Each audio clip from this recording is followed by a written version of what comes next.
Hi, welcome to this video day. We are on Sunday. It is the 5th of April. Just going to give our weekly Forex forecast and pick out some trading opportunities that we think could offer really good risk reward trades in the up and coming week. Quite a few charts to look at. We'll go over them in a moment. Now, in this week's weekly forecast, I'm not going to cover as many minor pairs as I normally do. I've covered them in a video which I did yesterday, so you can check out my favorite trade setups there as well. It's the video before this one. Now, again, last week, another really good week of trading. This year has been fantastic in terms of trading conditions. We've got high volatility, big trends, exactly what we want as traders. And that volatility will not be dropping down. In terms of the global economy, global financial system, it's going to get a lot worse before it gets better. That will, however, present us with great opportunities for profit. Now, in terms of this weekly forecast, I'm probably going to have a break from doing it for a while. I've got quite a bit going on. However, if you want to check all our trades, you can, of course, do so in the member centre. Now, what we are going to do is we are going to go and take a look at the charts. But just before we do so, please do keep in mind, it is my view as of right now. It can, of course, change in line with market conditions and action. If you want all our trading techniques, our daily technical sentiment analysis of 14 Forex pairs, you get live access to the member centre on the link beneath this video. You can also join our free mailing list if you wish, and follow us on Facebook. Now, I've updated all the charts for the member centre, so we're going to use the charts from there. But before we go and look at the Forex pairs, I just want to look at what's going on in the stock market, because what happens in the stock market next week, of course, will have a big influence on the Forex markets. Right, let's go and take a look at some charts. S&P 500, the daily chart. Obviously, we see the big fall here. Then we get a bit of a rally. And we're kind of, struggling to get higher. When you get a big move down, we normally look for a rally to correct oversold back to this green line, 20-day move-in average. If we're bearish, it should hold. It is holding. I personally think it's going to be hard for the S&P to take out these two levels of resistance. If we start to sell off next week, I think that will be reflected in higher volatility in the Forex markets, with the USD JPY going up on their safe haven status. Now, in terms of what people say, well, it could be time to buy stocks. I don't think so. If we look at the big picture, this is the monthly chart. You can see on the left here, we came down in 2008, financial crisis.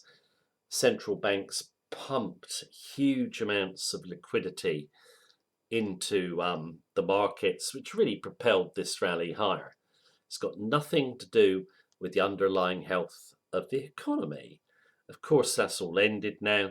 You see a correction. My own view is, facing a global recession, in my view, possibly a depression. Well, if you think about this historically, a 50% decline should be on the cards. So I think we could get down to 1600. If we get depression, it's going to be 75%. I just don't think it's the time to buy stocks yet, or look away from trading safe currencies over risk currencies, which is one of our main themes. Obviously, track the stock market next week, and we'll see how we go. But I just got a feeling we could see some significant weakness. Just before I leave the stock market and go to the currencies, just going to look at two more contracts. Where are they? I want to look at crude oil. Yeah, crude oil had a bit of a bounce last week. It's a massive fall. Okay, so that's about a 60% fall. It's a, 30% rise. I don't see, crude oil going higher. I think crude oil is going to sell off as well. That's going to basically reflect in risk off and hurt the petro and commodity currencies. I think we could go as low as 16. And this was on optimism, this rise, that Saudi Arabia and Russia are going to agree some deal. Seeing news over the weekend, doesn't look like that's going to be so. I think crude oil could sell off. Yeah, that helped stock markets a bit last week as well. So keep your eye on crude. And just one final contract. I want to look at copper. Copper's a good one to watch because it gives you the general health of the global economy. So you can look at it in terms of risk on, risk off, and also in terms of the commodity currencies where they might be going. Um, nice big fall, bit of a rally back, but that is a sell. If we look at copper on the monthly chart, sorry, I put the wrong symbol in. Copper. Okay, so copper. This low here, 2008, okay? I think we should aim down towards the 137 level. The economy now is in much worse shape than it was in 2008. So, that will be what, about a 50% fall, won't it? Copper selling off, keep an eye on it because, it does help you see where the commodity currencies may go. And also, it does have an influence on risk off as well. So, just a few contracts, not obviously Forex bears, but you should keep an eye on them next week. Right, now let's go and take a look at the Forex pairs, and we will start with the majors and Euro USD.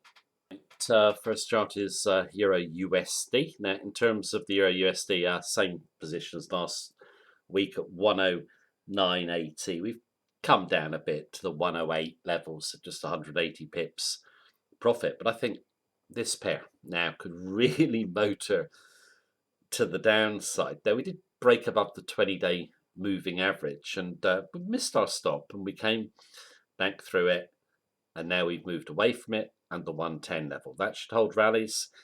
I'm expecting us to break support here.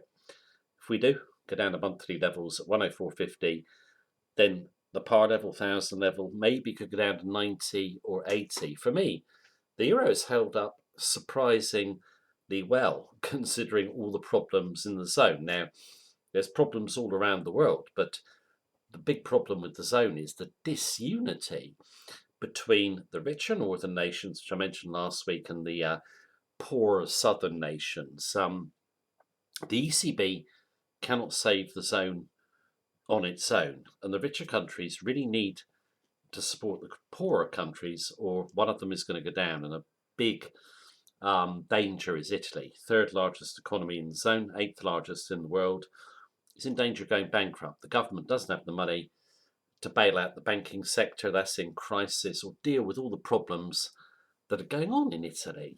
And northern nations just say, no, we're not going to give you any money. We're not going to support you. That's really creating tension. You can see it in the media. It's not one big happy family in Eurozone. And also this week, we've had Hungary just basically declare a dictatorship, for want of a better word, just totally ignoring all EU rules. It should be thrown out. But at the moment, I think, the EU have got bigger problems. Hungary, just a small nation. But just shows you the disunity in the zone. My own view is the euro's got a long way to go to the downside. Upside is limited. And I just don't see the euro doing anything other than moving into a sustained downtrend. I'm just surprised how well it's held up. Now, in terms of what people say, well, what about the USD? Look at America. They've got problems, huge problems with the virus. That's true, and the Fed is printing a load of money, unlimited QE. That should be bearish for the dollar because they're devaluing their currency. No, dollar is the reserve currency. There's a shortage of dollars, regardless of what the Fed do in the short term. In times of crisis, US dollar is the reserve currency. It will go higher. If you don't understand how the reserve status of the dollar works, you can look up a separate video I've done on the subject. But for me, Euro USD rallies back to 110. Sell. Just a long way to go to the downside. Now, in terms of the next pair, GBP USD, massive fall here. Big rally back. We do get through the 20-day moving average and we kind of stall into this 125 level.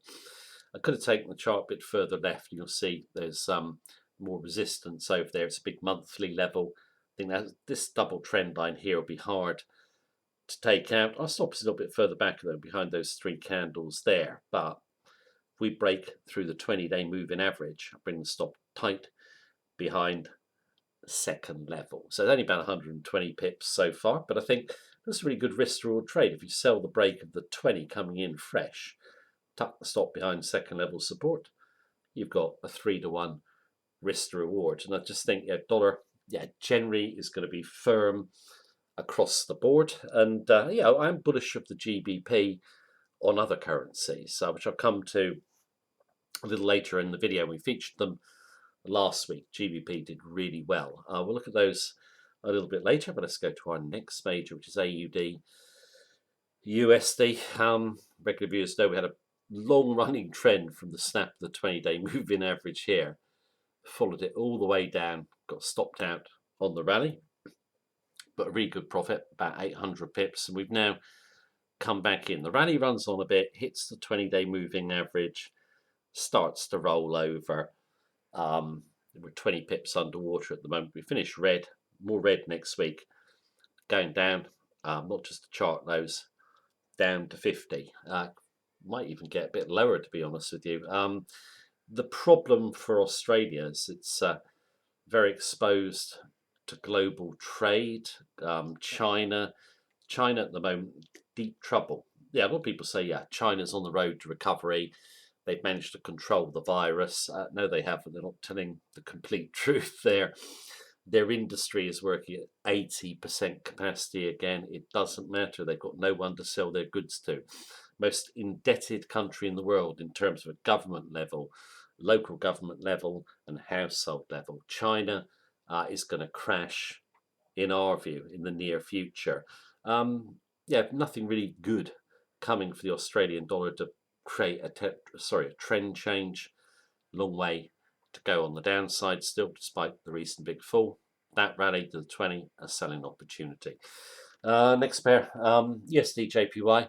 We're bullish of the JPY here. Okay, it's the only currency we're bullish against the USD. So we're bearish of USD JPY, and coming at 109.70. Yep. In terms of the JPY, just for new viewers, is the number one safe haven currency.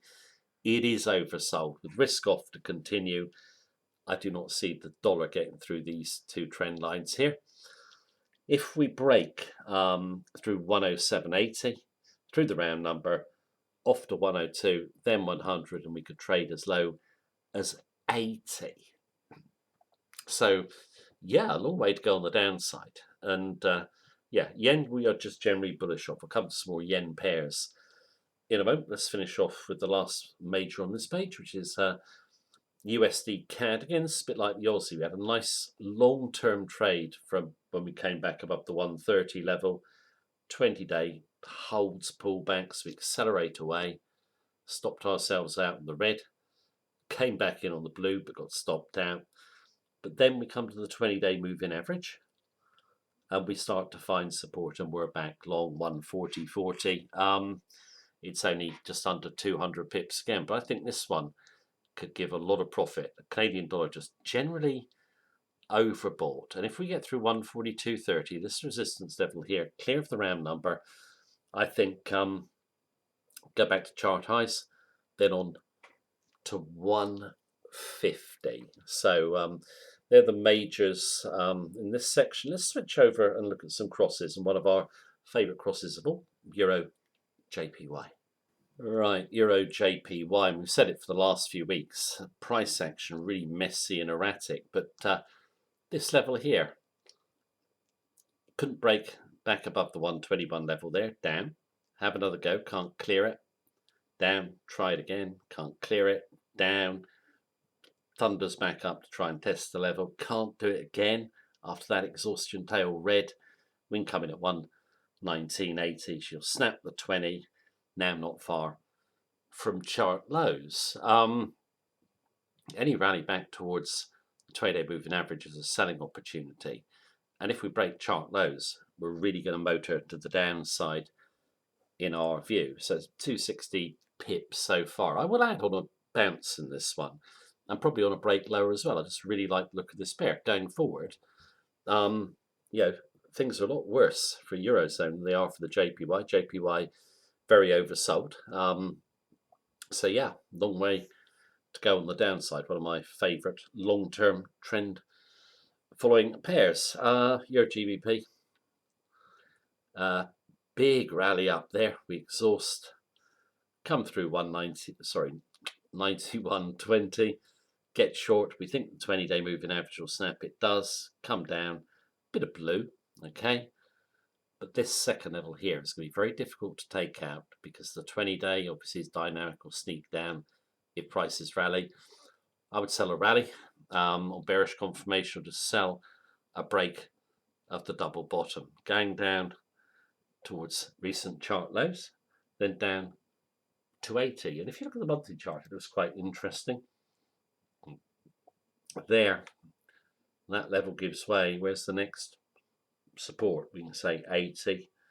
But the way things are in Eurozone, 75, maybe get back to 70 longer term. Yeah, I'm just so bearish of the euro. Okay, we haven't seen much downside in it yet, but I just can't see the euro mounting a big rally. Of course, now I've said that, basically it probably will, but we'll see. I'm bearish. Like these two pairs, particularly Euro JPY. And let's skip over, look at some more USD pairs and crosses. All right, this is USD NOK, a little bit more of a minor pair. I didn't do it in my minor pairs video yesterday, so I'm going to cover it in this video. And in terms of this pair, we had a great trade when it really spiked to the upside. She comes back down, and look at the 20-day moving average, just finding support around it. We're just above it. Break that resistance level, we'll go up to chart highs, maybe higher up at an open target on this one. Why is this one looking like a really good trade setup to me? Because we're so bearish of crude oil, and we think crude oil has still got a long way to go to the downside. Norway, Europe's biggest oil supporter. Oil, we saw earlier, was quite firm last week, but the NOK can't push the USD down. The USD is firm. Oil breaks down, we break out. Nice trade, I think, in terms of risk to reward. So one to keep your eye on. Let's go to my next pairs.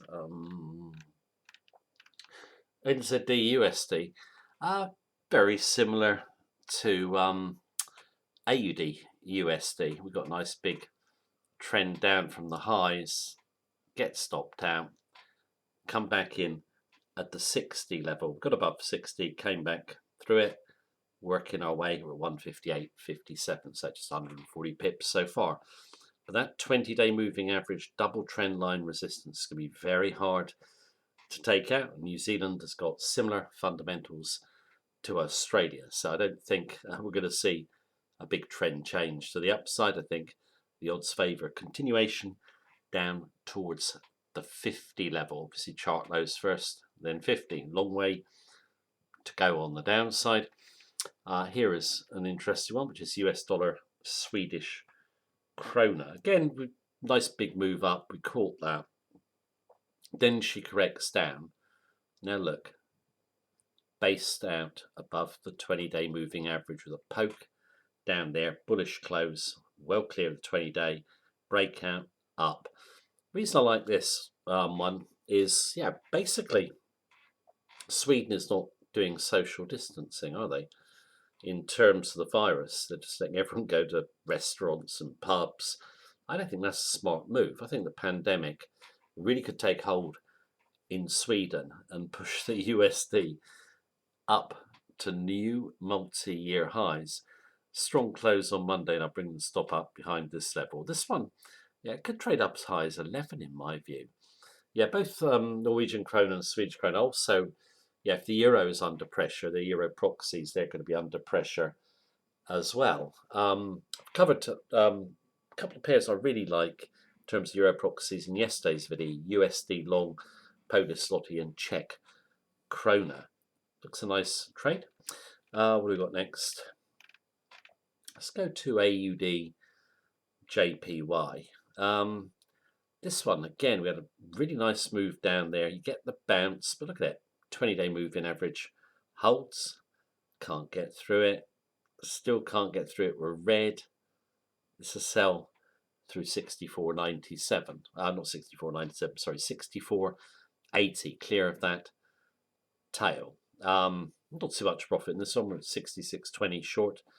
But again, monthly support at 50. So a long way to go. 1,400 pips in our view. Okay. What do we got next? CAD JPY. This one, messy price action. Obviously, a nice move down. Big blue up, closes this gap, down. Big blue up again. High volume, that candle. That's high volume. Can't get through. Above the 20-day moving average, roll through it, down. Trying to get through the 20-day moving average, can't. I would just sell it back through there. Just away from the 20-day moving average and basically see if she runs to the downside. I think going down to 60, so a long way to go on the downside. What have we got next? So I got GUP Now you just see how volatile the markets are in terms of getting spiky price action. GPA, look at these tails. These were automated algo trades through the price too far. No match order on the other side. It became straight back down. But in terms of this choppy price action, back above the 20 on that blue, hold it, up, going a long way to the upside. And decent trade in this one so far. About 500 pips, but very choppy price action. And it is also the same in GBP NZD. But yeah, they're both going down. Or both commodity currencies are going down. Sorry, where's my... There we go. So yeah, this one, another really good profit. It's about 600 pips. Very choppy. Okay, but we've got through the 20, came back to test, moved in higher. These commodity currencies go down a long way on the GBP. You can see what I've got, 220, then 240. I hope the choppy price action is over in these pairs. We get smoother trends to the upside. But these ones are going well. I just like the GBP on the commodity currencies. I've done for a while. GBP going up. Let's go over to these pairs. Which one is this? This is GBP SGD. And I mentioned this is one of my favourite pairs. Did I do an individual video? Did I cover it in the forecast? Can't remember. When the pound really tumbles down here, you get 3 tail spikes trying to get through a monthly level. High volatility outside of the outer Bollinger Bands. We like that because we'd like to come back back within the outer Bollinger Band. Then she's off. She'll take out the mid band, which you always like. Should provide support. You can buy dips back to the mid band, just key off it, or just buy strength. This one's going a long way to the upside too. I think the Singapore dollar, one of those overvalued currencies in the world, and I mentioned it in my miners video yesterday when I covered USD SGD, which also looks like a really good risk reward long-term trade. What do we got next? GBP CAD. We had a really good profit, which literally just come out of 169.30, banked at 172.80. Got that really big move up. Got clipped on stop. Come back in at 174.20. So we're just basically where I bought it. Now I think we've just got to clear this level, 180, then 190. I like this tail because it's exhausted right into the 20-day moving average. Probably a bit early on this one, but get through 175. We'll be off to the upside. But pound on all the commodity currencies look good. If I was to pick my favourite going forward at this moment in time, it is GBP CAD, but they all look good. Okay, what have we got next? Let's have a look at NZD JPY. I'm going to make this our last pair. Again, very similar to the other commodity currencies against the yen. Nice big move down, 20-day. Really is holding rallies. The big extension down. The short covering rally, trying to get through this 20-day moving average and just falling away. Basically, we're around our entry on this one, but again, long way to go on the downside. I think we're going down 250. Okay, so there's a good few pairs to look at, and obviously you can look at the video I did yesterday as well. A lot of good trade setups to choose from. I think, yeah, in terms of what's going on in the world, it's all pretty gloomy at the moment, and I just see, something else coming in the mix. Let's say, for example, Italy running into the buffers, for example, some other crisis coming in. Not that we haven't got enough already, or China hitting real problems. They've got them already. Could spill over. Just a lot of problems everywhere, aren't there? And it's hard to see a return to risk on. We saw steadying in the risk currencies over the last couple of weeks. They come back off their lows against USD and JPY in particular. But for me, that's just short covering correction of oversold. Week ahead for us, we're sticking with our main theme, which has served us well. Buy safe currencies over risk currencies. Right, so that is the video for today. Thank you very much for watching me as usual. Take care and have a good day.